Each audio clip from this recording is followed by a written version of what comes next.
been in the cleaning industry since I guess 1988, 37 years now. And I started when I was 13. I've seen lots of changes, but when I started, the main issues were workload, job security, and of course money. But in that order. Money was never the top issue. It was always, it's always important because cleaners are low-paid workers. But things like workload and job security have always been more important because of the nature of the contract industry. We've had wins along the way that have changed the industry itself. It has made work better for cleaners in some ways. One of the biggest wins that I've witnessed since I've been here in my 20 years in the union has been the long service leave win. The portability of long service leave is really important to cleaners, because when I was a cleaner, I worked for 23 years as a cleaner and never got long service leave. That's because the cleaning industry is a contract industry, and seeing that the contract changes every 3, 4, 5 years, you never get to the 10th year and get paid out your long service leave. And the importance that the cleaners and the delegates had in lobbying their members of parliament and the government in winning long service leave was so important. What happened there was we lobbied the government, and the government put it into law. So now we have portability of long service leave, where cleaners can access their long service leave even if they work for different companies over the years.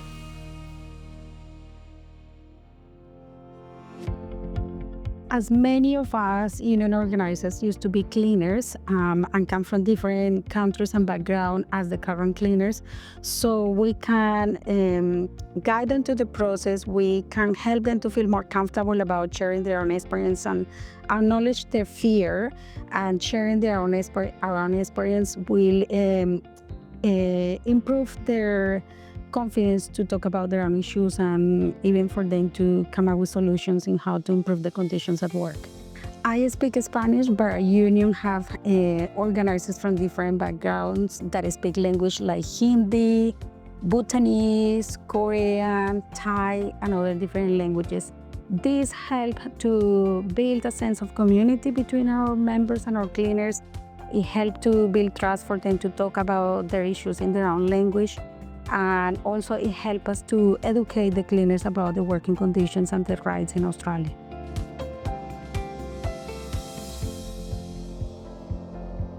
The United Workers Union and CAF partner to ensure that we're checking issues that are coming in across the industry.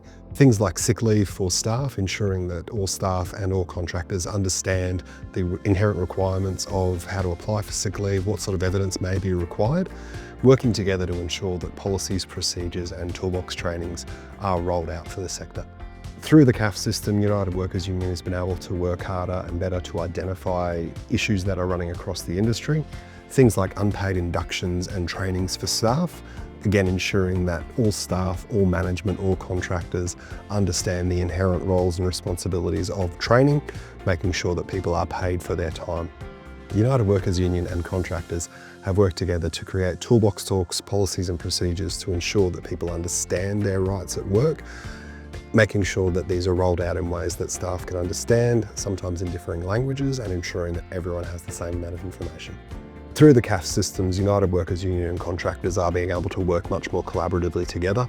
United Workers Union has the expertise of industrial officers and lawyers to be able to run through and understand the inherent requirements of the award, the Act, the NES. We're able to do this in a much more collaborative way than has previously occurred within union and contractor relationships, forging really good paths forward so that we can all work together.